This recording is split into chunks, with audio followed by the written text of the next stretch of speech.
Greetings, dear listeners. On today's episode, we're going to talk about how urban planning laws addresses issues of climate change disasters. Climate change has significant implications for urban planning law and practices. As the world faces the challenges of a changing climate, urban planning must adapt to mitigate and adapt to the effects of climate change. Disaster preparedness and planning laws are therefore significant as they promote safety, risk reduction, coordination, community resilience, and the efficient allocation of resources. By enacting and implementing these laws, government and communities can enhance their ability to anticipate, prepare for, respond to disasters, ultimately minimizing the impact on lives and property. Urban planning laws often include building codes and standards that mandate resilient construction practices. These codes may require structures to withstand higher wind speeds, incorporate flood resistant design features, or use energy efficient material. By enforcing such standards, urban planning laws contribute to the creation of more resilient buildings and infrastructure that can better withstand climate change disasters. Zoning regulations guide land use and development in areas prone to climate change disasters. For instance, they can restrict or prohibit construction in floodplains, coastal areas vulnerable to storm surge, or landslide-prone zones. By controlling where and how development occurs, these laws can help prevent or minimize the damage caused by climate-related disasters. The planning laws also prioritizes the preservation of open spaces, green infrastructure, and natural habitats. These areas can act as buffers against climate change disasters by absorbing excess water, reducing heat island effect, and providing natural barriers against flooding and erosion. By safeguarding and integrating these spaces into urban plans, law promotes resilience and enhance the overall sustainability of cities, facilitate the development of climate-resilient infrastructure systems. And also, they require the consideration of climate change projection in infrastructure planning processes, ensuring that the systems like transportation, water supply, and drainage are designed to withstand extreme weather events.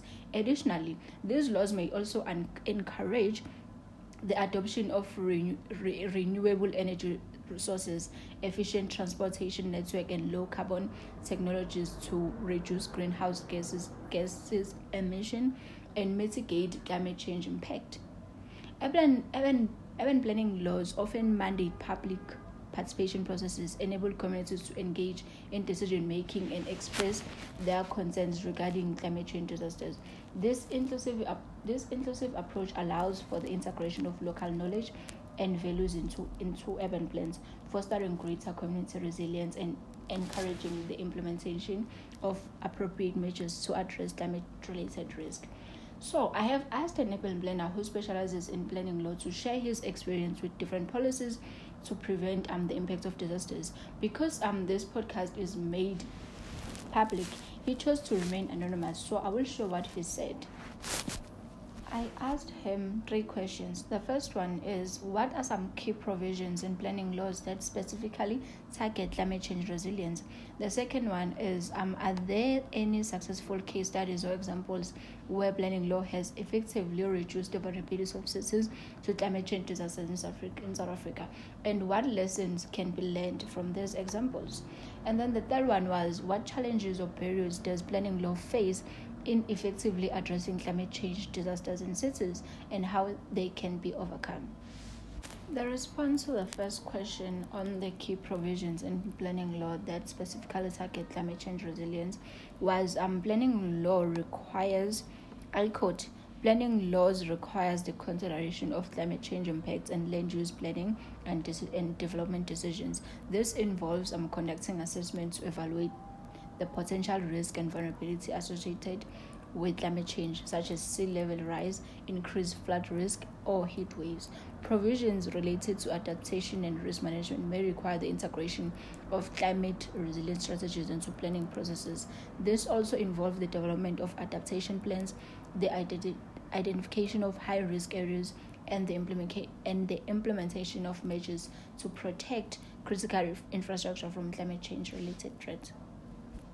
The second response to the question of successful case studies or examples where planning law has effectively reduced the vulnerability of citizens to climate change disasters in South Africa is the response was yes, there is a case study in Cape Town. So due to environmental factors and pressures, the ability of coastal ecosystems to provide regulatory, provisional and cultural services is being reduced. The most prominent of these factors are fragmentation and loss of natural areas, degradation of terrestrial ecosystem owing to the unregulated recreational activities and inappropriate development, which has resulted in the privatization of sections of the coast. Although these are significant pressures, they are also an indication of lack of strategic city-wide coastal planning and decision support framework. To address this, so the City of Cape Town initiated a process of developing a coastal setback line. This is in effect spatial planning mechanism that intend to guide and inform decisions related to coastal development. This case study highlighted the importance of understanding and incorporating hard as well as soft issues in developing practical and workable adaptation strategies.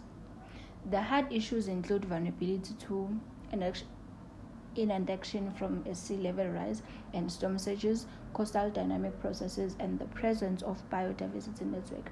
This study has also shown that central to the resolution of the coastal issues experienced in Cape Town is the presence and preservation of healthy coastal ecosystem. So the lesson learned from here is that the successful implementation of the City of Cape Town coastal setback line as a key planning intervention relies on supporting legislative environment that would enable realization of its intent. As such, the City of Cape Town is currently in the process of developing a coastal protection by law that aims to provide for